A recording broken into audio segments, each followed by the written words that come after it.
કહેવા માંગુ દાદા પણ મારે ખાસ જાણવું છે, મારા જોખમદારી ખાસ જાણવી છે, એટલે કે મારે એની જરૂર છે. બહુ સમજો એમાં પછી પૂછો શું હરકત છે. મોટા મોટી હરકત બહાર છે દ્રષ્ટિ ખરાબ રાખી છે. મહાત્માઓ હોય ને દાદા એ ભાવ તો છે જ નહીં, એ ભાવ તો છે જ નહીં, એ તો છે પણ છતાંય આમાં શું કરવું તે આમાં થતું જે એમાં 1.5 મહિના રજા પડે છે ને સ્કૂલમાં, એ 6 મહિના રજા લે ને ખબર પડી જાય કે શું ક્યાંથી આવે તું. આત્મા તો કોઈ રજા લે જ નહીં ને, ના આત્મા રજા લે નહીં પછી ખબર પડે કે ક્યાંથી આવે છે. એટલી પરીક્ષા નથી છોડવી. તું આવે તે વાત તો પરીક્ષા નથી કરી. આતું હોનું કયું આમાંથી બહાર નીકળેલા હતા એવા રેવાજ, બહાર નીકળેલા હતા એવા રેવાજ. કેટલા પ્રકારનું દુઃખ છે.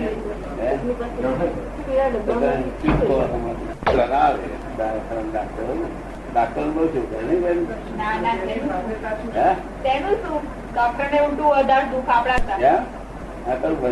કિશન તો હતા મળી બી જતા રહ્યા. કિશન તો નહીં હતા એમ કહ્યું કે દાદા 4 મહિના ચીજ કર્યા છે. જ્ઞાન થયેલા નહીં ભગવાન ના પૂછે ને લાભ થયો ના થાય એની ત્યાં આપણે એનો છીએ. પણ વ્યવહાર એવો છે કે પરસત્તા નો આપો, પરસત્તા નો પેલા તે લોકો વિષયોમાં જ લુપ્ત છે નિરંતર. જયારે કથાઓ ઉત્પન્ન થયા નથી, શું થયું? કથા ઉત્પન્ન થયા નથી.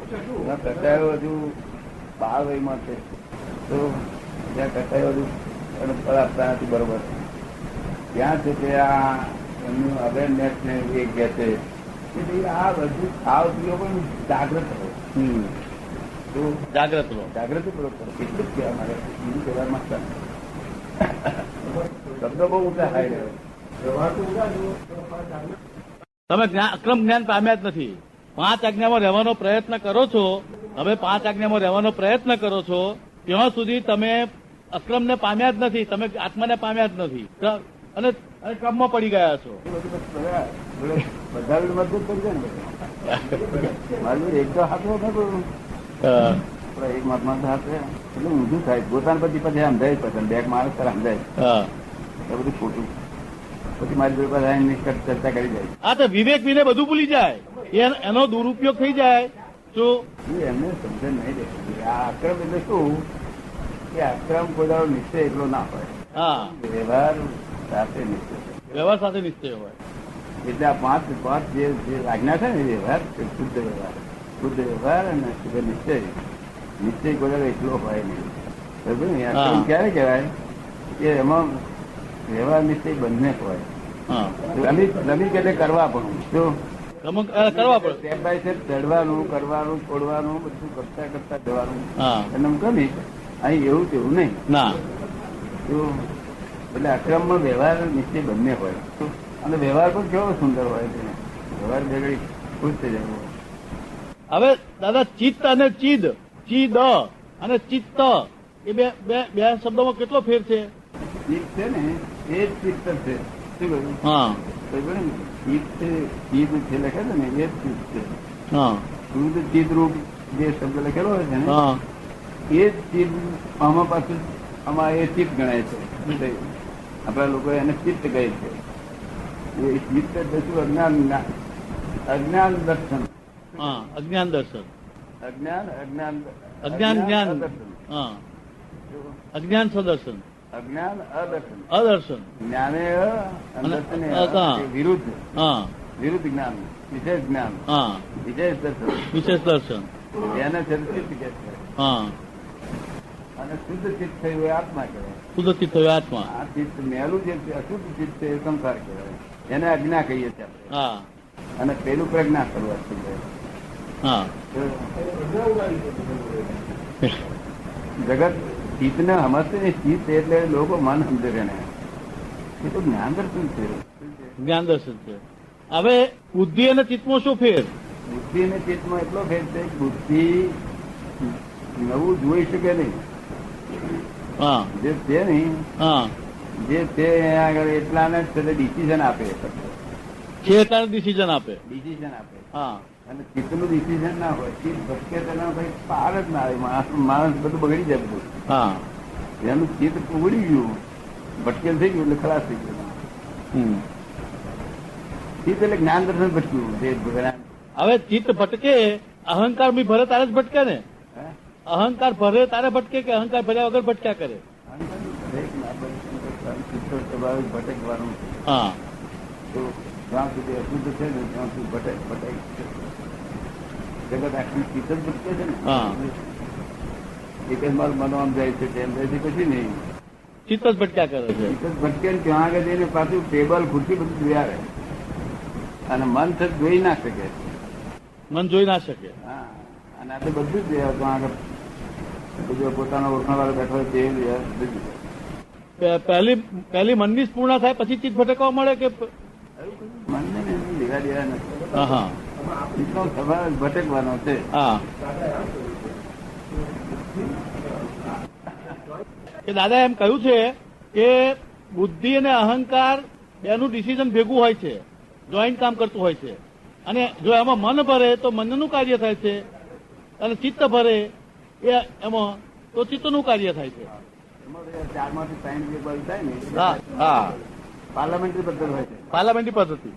અને બુદ્ધિ જોડે તો અહંકાર સહી જ કરેલું હોય છે. બુદ્ધિ જોડે અહંકાર સહી કરેલી જ હોય. એ જુદી પાડે તેમનો પુરુષાર્થ. એ સહી જુદી પાડે એમનો બુદ્ધિને અને અહંકારને છૂટા પાડે એ પુરુષાર્થ.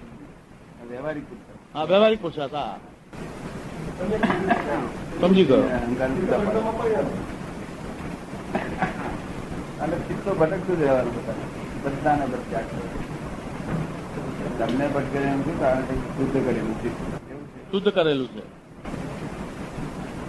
જ્ઞાન આપ્યું ચિત્ત શુદ્ધ કરીએ છીએ. આત્મા તો શુદ્ધ જ છે. આત્મા તો શુદ્ધ જ છે. હા, ચિત્ત શુદ્ધ કરીએ છીએ. ચિત્તની શુદ્ધિકરણ થાય છે. હા. આત્મા શુદ્ધ જ છે. હવે અહીં આગળ ચિત્ત શુદ્ધ કર્યું તે વખતે એ સંપૂર્ણ શુદ્ધ થઈ ગયું. હા, શુદ્ધ થઈ ગયું. તો પછી એ શુદ્ધ એ જે આત્મા અને ચિત્ત એક જ છે તમે કહો છો. આત્મા અને ચિત્ત એક જ છે. તો ચિત્ત સંપૂર્ણ શુદ્ધ થઈ ગયું તો પછી તો એટલે અહીં બી અટકે છે. અહીં કે છે કે ચિત્ત શુદ્ધ થઈ ગયું પછી વ્યવહાર રહ્યો કઈ કે છે.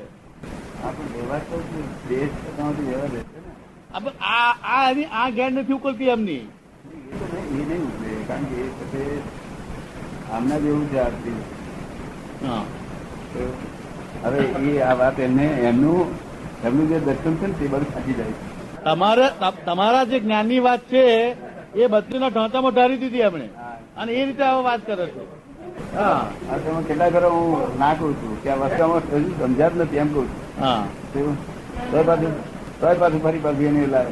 જ્ઞાની જ નથી કોઈ પણ વસ્તુ ના જ્ઞાની. આમાં કાલે શું જોયું અમે દર્શનમાં કે અમે કઈ સમજતા જ નથી.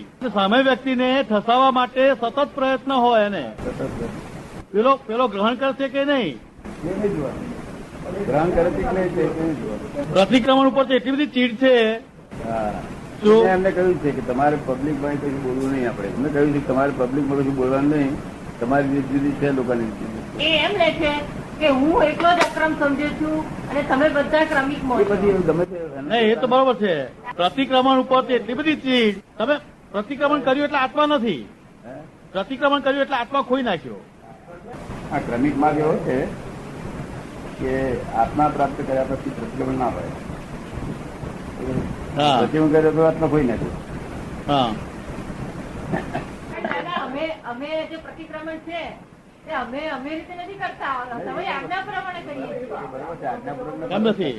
એમને સમજણ આવી છે બધી, પણ એ નથી પહોંચતી કારણ કે એમની પકડ છે. આત્મા તો પ્રતિક્રમણ કરતો જ નથી. જેને ભૂલ કરી છે, જેને અતિક્રમણ કર્યું તે પ્રતિક્રમણ કરે છે. હા. એ કાલે મેં કહ્યું કે જન્મથી મૃત્યુ સુધી આ જે મન વચન કાયા એ બધું નિર્જરા રૂપ છે. પણ આ નિર્જરા થતી વખતે જે બુદ્ધિ અને અહંકારે કરીને નવો ભાવ જે તમે નાખ્યો હોય એ અતિક્રમણ થયું. એ ભાવનું શુદ્ધિકરણ કરો એ જ પ્રતિક્રમણ છે. આપણે આ ગરગડીમાં દોર બધા વિચારો હોય, ટુકડા બધા વિચારો હોય, પણ ફરી ખોલતી વખતે આપણે એને વાંધી દઈએ આખો દોર થાય કે ના થાય. એ રીતે આ ફરી બોલતી વસ્તુ કરી કરવા દેવાની બીજી કોઈ છે ને આમાં. મેં કહ્યું એમને આમાં વાતચીતમાં 4 ગાળો ભણી દીધી. આ તો મેં કોઈ નિર્જા થઈ ગઈ, પણ એ ગાળો પડતી વખતે મને કયા ભાવ હતા એ ભાવ મારા લક્ષ્મો ન હોય અને મને લક્ષ્મો આવે તરત જ મારે એનું પ્રતિક્રમણ કરવું જોઈએ કે આવા ભાવ ના હોવા ઘટે. પણ આપણે પ્રતિક્રમણ હોતું નથી, આપણે જતા કરાવીએ આ તો અત્યારે બધો માલ જ બધો ભરેલો શું માલ ભરેલો એ પહોંચી જ કેવી રીતે શકે. અને જગતમાં કોઈએ લોકોને મય શંકા રહે ને કે આ કઈ જાતનું આ બધા મેરિડ માણસો મોક્ષનો સત્સંગ કેવી રીતે કરે છે? હા, શું કે મેળ માણસો ભૂતો શક્તિ કરે છે. એ જગત આખું શું અધિકાર છે કે મેરિડ નો અધિકાર નથી મોક્ષનો સત્સંગ કરવાનો, શુભાશુભ નો સત્સંગ કરવાનો અધિકાર. હા, શુભાશુભ નો સત્સંગ કરવાનો અધિકાર. બીજો મોક્ષ નો અધિકાર નથી. તાર મારે કેવું પડે છે કે મેં જે જ્ઞાન કોઈ છે શોધખોળ કરી છે બીજી બિલકુલ બહુ ઊંચી જાતની શોધખોળ કરી. હા, તેને જો મારી સંઘર્ષ પૂર્ણ જો કરી સ્ત્રીને પાણી થતો હોય તો મોક્ષ ગઈ શકે. બરાબર, સ્ત્રી નડતી નથી, અજ્ઞાન નડે છે. સ્ત્રી તો ફક્ત નડે કેટલું કે જે અવતારમાં મોક્ષ જવાનું તે અવતારમાં છેલ્લા 10-15 વર્ષથી 25 વર્ષ એની ગેરહાજરી હોવી જોઈએ. હા, ગેરહાજરી હોવી જોઈએ. કારણ કે તો જ એ ગુણસ્થાન ચડે ને ચડે ને ગુણસ્થાન. 9મું ગુણસ્થાન ક્યારે ચડે કે સ્ત્રી જેને ત્યાં હોય ની તે. અગર સ્ત્રી હોય ભલે પણ સ્ત્રીના વિચાર ના આવે, વિચાર વર્તન ના હોય, સ્ત્રી કહેવા તો ને સ્ત્રી કઈ નડતી નથી.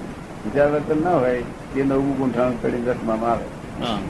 અને આ કાળમાં 10માંથી આગળ જઈ શકે નહીં. વ્યવહાર નિશ્ચય 12માં જઈ શકે, નિશ્ચય 12માં અને વ્યવહાર 10માંથી આગળ ના. 10માં મારું જ છે ને 10મું. વ્યવહાર 10મું વ્યવહાર 10મું એટલે શું એ કઈ પણ સાથે ભલે ને અપરિગ્રહ રૂપે વર્તા હોય પણ જગત એને પરિગ્રહ છે. જગત એને પરિગ્રહ કહે છે. વ્યવહાર નવું કપડા પહેરવું, બીજું પહેરવું, ઘરમાં રહું, આ બધું જે છે ને ભગવાનને જે છેલ્લી આજ્ઞા છે તે આજ્ઞા ના હોય ને ના એ સાથે એટલો વ્યવહાર છે. ત્યાંથી 10મું ગુંઠાણું હોય આપણે ઉતાવળે નથી ને. સાથે ઉતાવળ બહુ હા બહુ ઉતાવળ સારું. આ ભરહાડમાં રહેવાના કરતા ઉતાવળ કરીશું ખોટી. હા, વાણિયા લોકોને બહુ ઉતાવળ. પરાધીનતા જેને સાચી હોય એ ઉતાવળ કરે સ્વાધીનતાની. વાણિયા લોકોને કેમ ઉતાવળ? એમને વહેલી ઉતાવળ હોય, એમને ગણતરી જોડે હોય ને પાછી. દાદા શું શોધખોળ કરી છે કે આ વિષયને માટે બોલ્યા જ નહીં દાદા? વિષય સમજી નહીં બોલ્યા?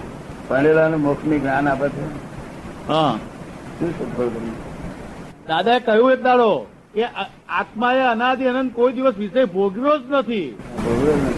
એની ભ્રાંતિ ભોગવે છે. નહીં, આ વિષય ભોગવું છું એ જ અંદર. હા, અનાદિ અનંત એને કોઈ દાડો આ વિષય ભોગવ્યો જ નથી. પછી એને પછી આ શોધખોળ તો જબરજસ્ત મોટા મોટી છે. આ વાક્ય કોઈ શાસ્ત્રમાં નથી કે કોઈ જ્ઞાનીના પુસ્તકમાં નથી આ વાક્ય. એટલે આ બધું જ બીજું વાક્ય કહ્યું દાદાએ કે આત્મા સૂક્ષ્મતમ છે અને વિષયો સૂક્ષ્મ સુધી જ છે, એને મેળ પડતો નથી. ક્યાં મેળ પડે? કેવી જૂની વાત. મેં તો લોકો પામે કે 5 માણસો ના પામે. જ્ઞાનીને સીધા સીધા કરવું પડે. શું કરવું પડે? સીધા સીધા કરવું પડે. કારણ કે ટાઈમ કેવો હોય તો સીધા સીધા કરવું પડે. પેલું કરી લાયા કે તમે પેલું કરી લાયા કે જપ જપ કર્યા કે છે હા, અને અમારે પીડાવું જ નહીં પડતું.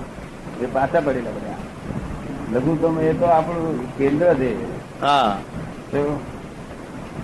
એ કેન્દ્રમાં બેઠા બેઠા ગુરુત્તમ પ્રાપ્ત થાય.